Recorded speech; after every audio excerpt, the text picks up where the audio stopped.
everybody has a story. No, I'm dead serious. Sit down with someone, be vulnerable with them, let them see inside, disclose mistakes and failures and fears and also triumphs and joys and hopes. And you will be shocked at what they'll start unfolding. I have never met a person who I felt like I've connected with in a real way who doesn't have train wrecks in their life. I mean, I've never met someone who I felt was being open and honest with me that did not have trauma in their life. I've also, never met anyone that didn't have just hopes and dreams that were buried and unarticulated, and getting inside someone's heart. I want to say head, but it's not their head. It's not that. Getting in someone's heart by showing them your heart creates a connection that is so powerful. And it has nothing to do with business or branding or communications or anything. It's the human experience, and being able to connect with another person on that level, it is life-giving to you and to them. Welcome to the Spark Ideas Podcast. I'm John Yarian, your guide in this journey to sparking something new in your career or your life. This is a show about starting things, about empowering people to connect with others, and about making a difference in the world through collective action. In each episode, I have the privilege of discussing foundational ideas of life and work with some of the most insightful leaders across a range of industries, from technology to hospitality, from journalism to sports. You'll be inspired by how they bring these ideas to life, to help you apply them in your own work and life, and to spark your own journey.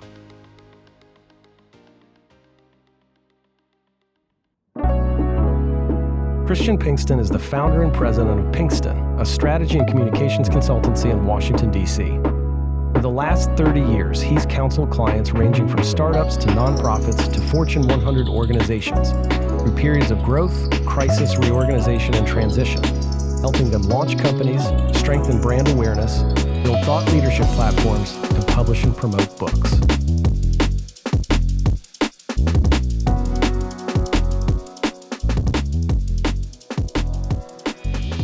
Christian Pinkston, welcome to the show. Thank you. I am excited to talk to you about story, right? That's the concept for today. It's such a common word, and we all know what it means, right? We all know what that is. What I'm interested in, given your career and all that you've done, I would love to learn more about your relationship to story, what that word means to you, and how you use it in your work. That's a good question. I think I have maybe two answers. I don't even know if they relate to one another, but I mean, our company is built on telling stories. That's what we do. It's practically our tagline. And we're working with companies and organizations and nonprofits in almost every space you could imagine, but we only do our best work when we're telling a story of impact that has some emotion and has a human associated with it. You can talk about innovative technology or a groundbreaking product or, an amazing idea, but unless you can show how that has an implication for the listener or the viewer, it kind of falls flat. We had a client that, this is going to sound pretty myopic, but we had a client that was focused on preventing medical identity theft.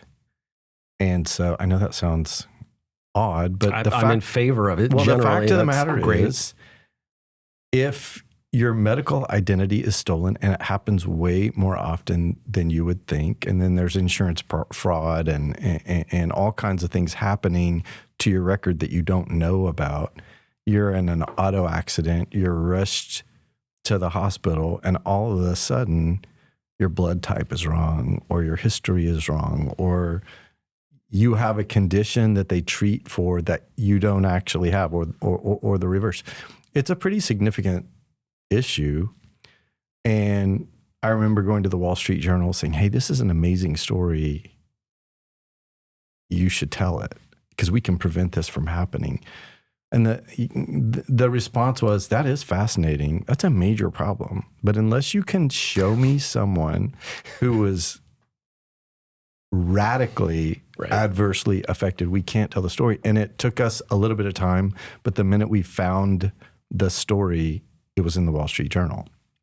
And so that's kind of our trade, if you will. But for me, kind of the second part of the answer is it's way more personal than that. I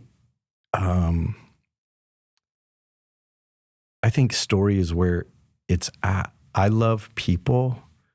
I try to invest in people. And the only way to connect to people is to hear their story.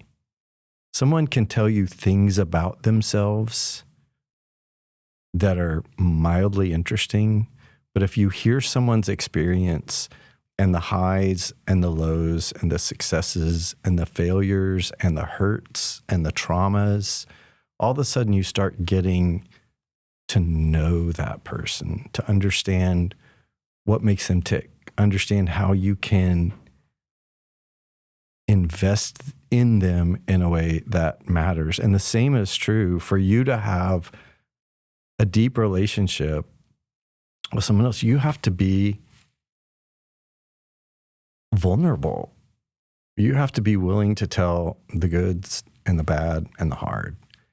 And that's what makes connections as humans, that's uniquely human. And if we're not doing that, what are we doing?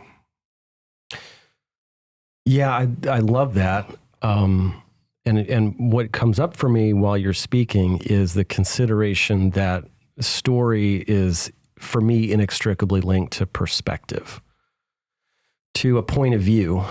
You could take the closed circuit footage of a bank and run it back, and that would not necessarily be the story of the bank robbery. It would be the truth of the events. It would be facts about the event. But it'd be different. We would have a different word for it. And so when we say story, or when I say story, I'm present to the fact that I'm talking about a version of truth as seen from a perspective, which to me is distinct from a transcript or a photograph or a piece of video. And I think there's some of that in what you're pointing to. And I wonder about your relationship to story, and how it sits next to truth or fiction, right? And how perspective plays on that. And you can switch that around if you want to. But does that storytelling only and always mean truth-telling, or is it something different? That's a great question. I mean, I think perspective is a great way to look at it. Story has to be based on truth for it to be meaningful or to matter. But the way that you see something and the way I see it are just going to be different based on our experiences and where we've been and what we've seen. And so, I mean, we can approach the same set of facts from radically different viewpoints and backgrounds. And actually, if we understand those things coming from this vantage point and that vantage point and this vantage point, all of a sudden we understand that set of facts in a much richer way. You can look at issues, and I don't want to discuss them, but you can look at issues of, say, immigration. Sure. Or look at racism, or look at just a host of other issues, vaccines a couple of years ago, a host of other issues where people are coming from all over the map at an issue, and they're bringing years, decades, centuries of experience and context that nobody else understands. And unless you're communicating those things in in a winsome, thoughtful, open way, vulnerable as well, then we're never going to be able to look at that issue in the center of the table that's so, so important to all of us for different reasons. You're never going to be able to see that in a way where you can address it around the table. No, but it's a useful mechanism. So, you use the word issue there, which I get and understand, and also see as an abstraction. It's a way of taking a human experience, categorizing it, and then leveraging it in a different way to try to have you see it from my perspective or be a part of my truth. So the reason the journal held up on that story is they have an abstraction of a situation or a concept, but what they don't have is a human voice at the center of it that's relatable, right? So on the one hand, the story is probably about, like fraud and punitive justice. And on the other hand, it's about, a person's lived experience, right? Which makes it not an issue. It makes it a story. And that's why it works. That's what brings us together or creates the possibility, I think, for progress in those instances. Where it breaks down for me a little bit or becomes very challenging is the notion of like organizational storytelling, that companies can have stories, brands can have stories. You're obviously in your prime. I'm a little older. Yeah, right. But I've been exposed to a lot of brand storytelling that is, at best deadly boring. I know it to be false, completely false. And it's unpersuasive and it clutters the internet and it's difficult. How do you navigate that or frame up or create context for storytelling from that perspective, from an organization or group of people? I mean, when you can remove yourself as the storyteller, then it gets interesting. That's marketing. I mean, you can say anything that you want about yourself, and people get away with a lot. You just kind of illustrated that point in the lead up to your question. It can be very, very frustrating. But when somebody else is telling your story from experience, that gets interesting. It gets compelling. It's the case study in a communications context. When someone said, I have engaged with this product or process or entity, and this is what it meant to me, and this was the experience I had, and this was the impact or the takeaway or the return on my investment, that's hard to refute. And the more of those kinds of stories you're telling or are being told, the more equity you have in your brand, and that moves the needle. That's really why earned media or PR, if you will, is pretty valuable. When you are talking about yourself, people are going to rightly be a little bit skeptical because we all know ourselves too well. But when you have a disinterested, almost by definition, skeptical third party examining your story, investigating your story, talking to parties on all sides of your story, and then assessing what's true and what isn't true, that's pretty powerful. And so if a New York Times or a Wall Street Journal or a CNN or fill in the blank looks at who you are, what you've done, what you say, and what is or is not demonstrably true, and then they're telling your story for you, that's pretty powerful. And that's why if you have a compelling story to tell, you want to tell it through that lens,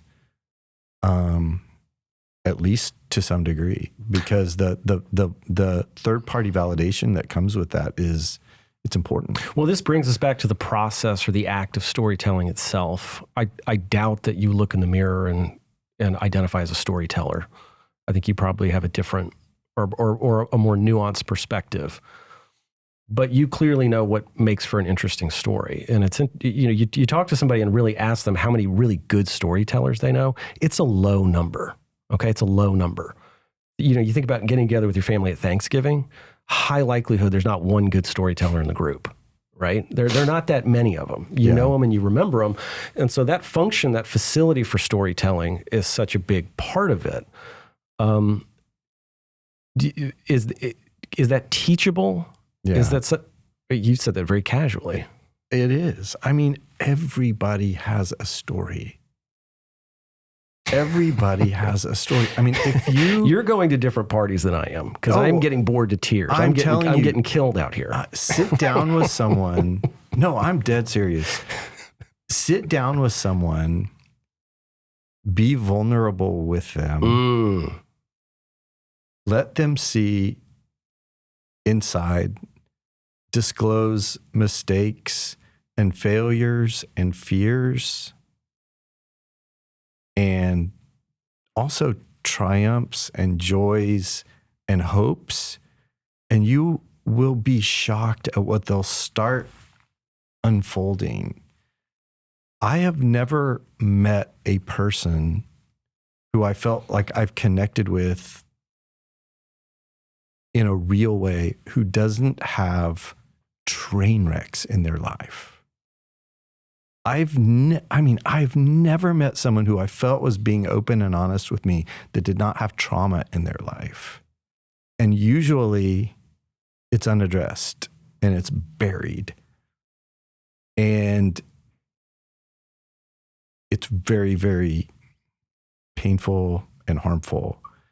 And I've also, never met anyone that didn't have just hopes and dreams that were buried and unarticulated, and getting inside someone's heart. I want to say head, but it's not their head. It's not that. Getting in someone's heart by showing them your heart creates a connection that is so powerful. And it has nothing to do with business or branding or communications or anything. It's the human experience, and being able to connect with another person on that level is life-giving to you and to them. And that's what I live for. Have you ever heard a voice in your head telling you to ask for a raise, start a business, or switch careers? Maybe you should. This episode is brought to you by the new book, Spark, 24 Concepts to Ignite, Unstick, or Supercharge Your Work Life. Learn more at sparkbook.com. I wholeheartedly agree, and was being a little glib earlier, and really appreciate what you had to say in response to it. You brought us to something a little bit different, which we touch on in our book, and I talk about it from the context of co-creation, right? Creating space for story to occur. I think for a lot of folks, they have story like it's like a linear transaction between people, right? It's like I get up on stage and tell my story, and you listen to it. And that's the context where I find it's extremely challenging for most people to tell story, and quote unquote good storytellers just tend to be good performers. It's not necessarily story like we're talking about it. Yeah, and performer's a negative word. So that I think you're right. Yeah. What you're talking about, and the way we talk and train it is about earning curiosity, right? That's the context of storytelling. Is being with you in a way that would have you want to know my story, to unlock it in the way that you just described. And that has us together in an experience that to me is much messier and more rewarding than this kind of back and forth, delivery extraction of information. It's amazing when it happens. Yeah. And it happens when you model it with vulnerability and then you draw it out with curiosity. And it's magic, and it's healing, and it's encouraging, and it creates lifelong connections. That's what this is all about. Well, and we have tens of listeners, some of whom are saying, hold on, I thought this was like a business podcast and this was going to help me get ahead in my career.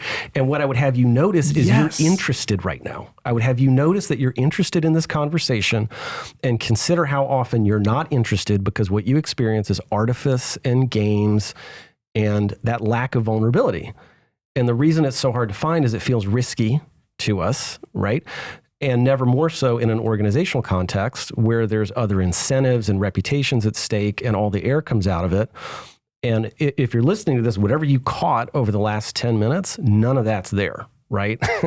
Because that requires presence, vulnerability, creativity. Right. But I would say, at the risk of interrupting you, like what we're talking about is what good business is built on. Yes. Like otherwise, business is, or a company is just transactional. And it doesn't do anybody any good. I mean, we weren't built to come to an office to the extent anyone does that anymore. We weren't built to come to an office for 8 hours a day and grind away, get a paycheck, and go home. Like, if that is your reality, that's really, really sad. I mean, that 40 hours a week, I mean, that's half your life, really. I mean, it's half of your waking life, at least. And I'm not good at math. We're both bad at math. So. Yeah, I was looking at whatever. Somebody else will figure it out. Work with me, okay? Yeah. But if you're not going to a place where you have relationships and you're cared for and you're caring for the other human beings in your orbit, then you're missing the point. We have here a strategic communications firm, and we do great work, and we help our clients in measurable and important ways, and we make good money doing it, and people are rewarded for their contribution to that work. But if that's all we did, what a waste. This is primarily about people. And we did about, probably 2 years ago, we decided to write down our guiding principles, the principles on which we operate that make us us. Picturing Moses coming down the mountain. It was kind of like that. Yeah. It was actually super interesting. The 4 partners got into a room, and so we decided we would write these things down. And we came up with what we wanted them to be. And then in the middle of the conversation, and they were pretty aspirational, honestly. Like, who do we wish we were? And so we wrote them down. And then in the middle of the conversation, we were like, well, this is stupid and very, very hollow. And it's going to seem very uncompelling, if that's a word, to our team. If we come down, from a meeting and tell them who we are, like, that's not really that interesting, because who we are is who we are. And so we took ourselves out of the mix, and we had 3 town hall meetings that were staff led, and the partners were not a part of those meetings. And they asked the question, who are we based on your experience here? Mm. And so they did these meetings and kind of assimilated all of that information and came back to us with 5 guiding principles. And I'm not exaggerating when I tell you they were almost identical to what we came up with in that room. I was literally in tears. It was one of the most encouraging professional moments I've had.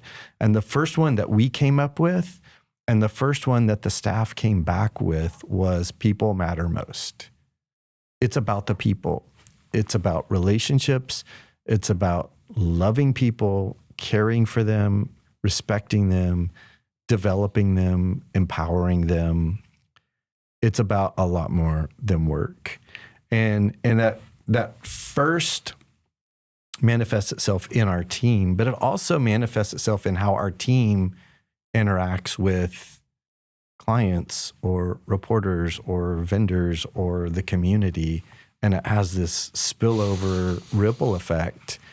That's what this is about. We could be an accounting firm or a law firm or a construction firm or whatever, and operate with the same set of values and principles and be making like a measurable difference in our little corner of the world.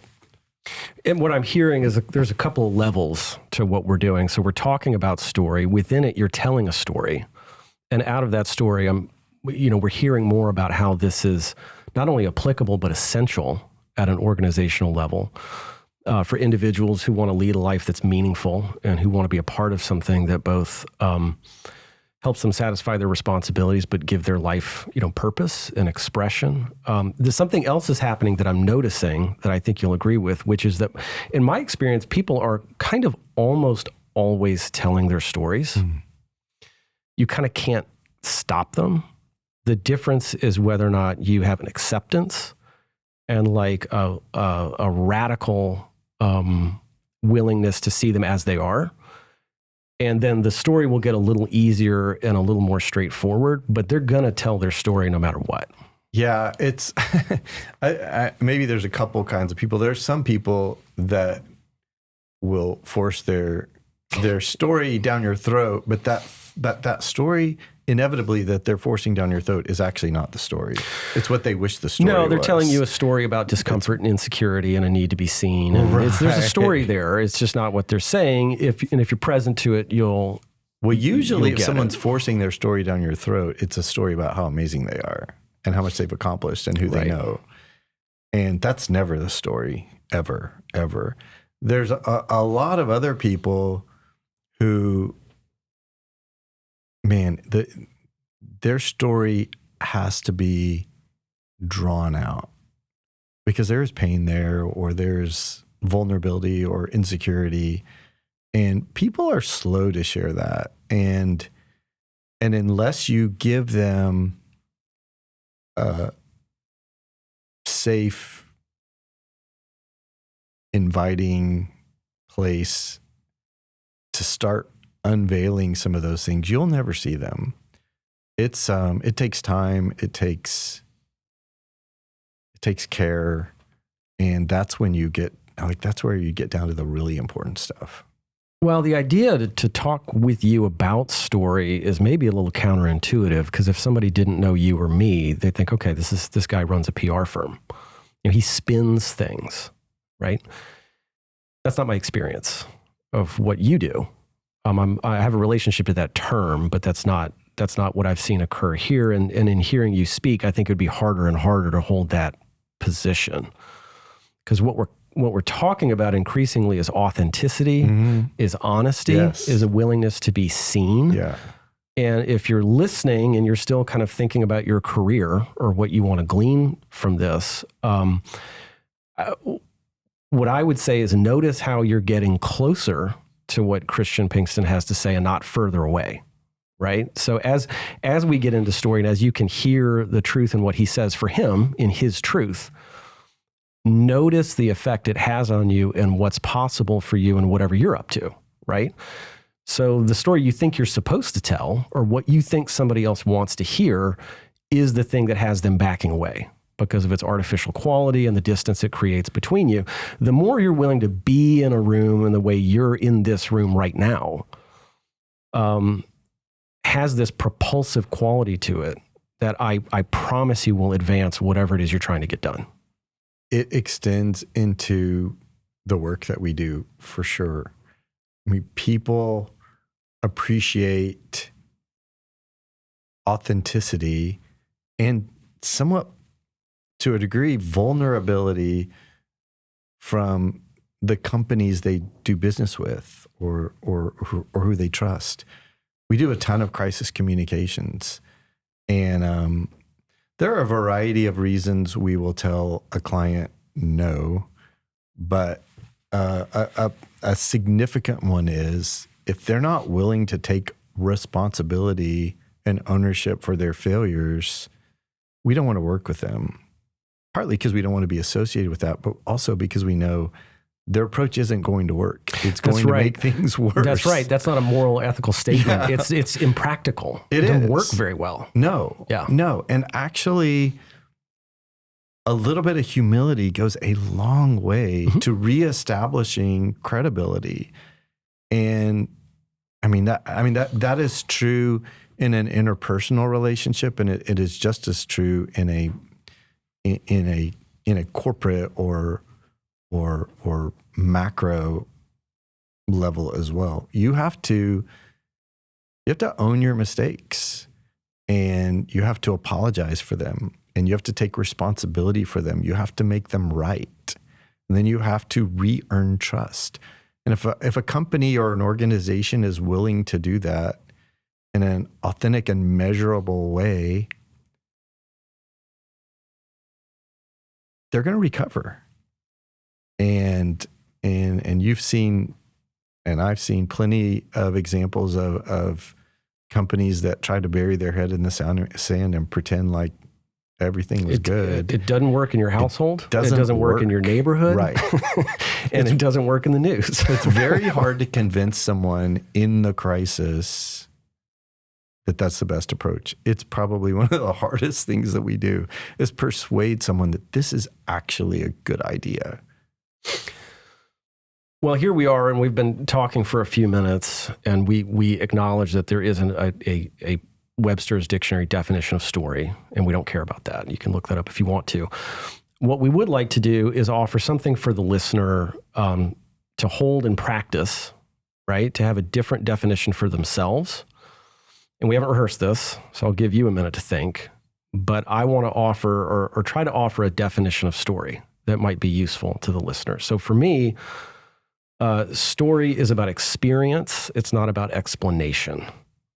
If I'm going to be with you and share a story or receive a story, it can't be meant to steer you or change you or make you beholden to my truth. It would simply expose you to the world as I see it and afford you the full freedom to participate or interpret yourself. To me, that's story. Meaningful story, effective story. And what I would say is, if you notice anything different happening as you're telling somebody about something or what you want to sell or what you did, I would say, look to discover if that's really something called coercion or persuasion or something. That those are fine, but they're, in my mind, distinct from story.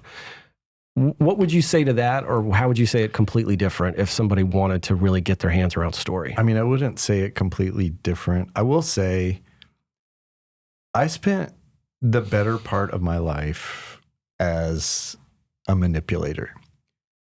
Maybe it's why I created a communications firm, because I was really good at that. And a lot of people in my field are master manipulators. I had some crazy catastrophes happen in my life about 10 years ago that kind of wrecked me and reoriented my view of what was important and what was real and significant. And it exposed to me, and probably to a lot of other people, that a lot of the things that I was pretending to be were just figments of my imagination. And so, I think that's where a lot of people are. Mm-hmm. I found and am finding that being real with about all parts of yourself, the pretty parts and the ugly parts,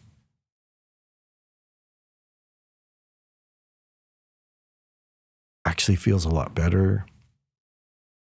It connects you to people in a way that you'd otherwise never be connected. It creates deep, deep relationships on a personal level. And like from a communication standpoint or a business level, it creates a kind of brand or reputation that has equity and staying power and can endure a crisis or a market collapse or whatever else you might find coming around the next curve.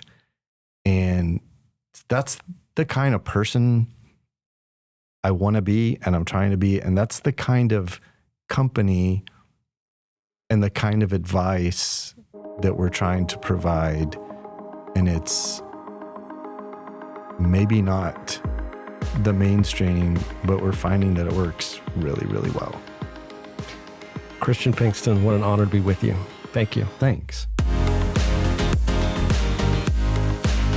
Brought to you by the new book, Spark, 24 Concepts to Supercharge Your Work Life. Learn more at sparkbook.com.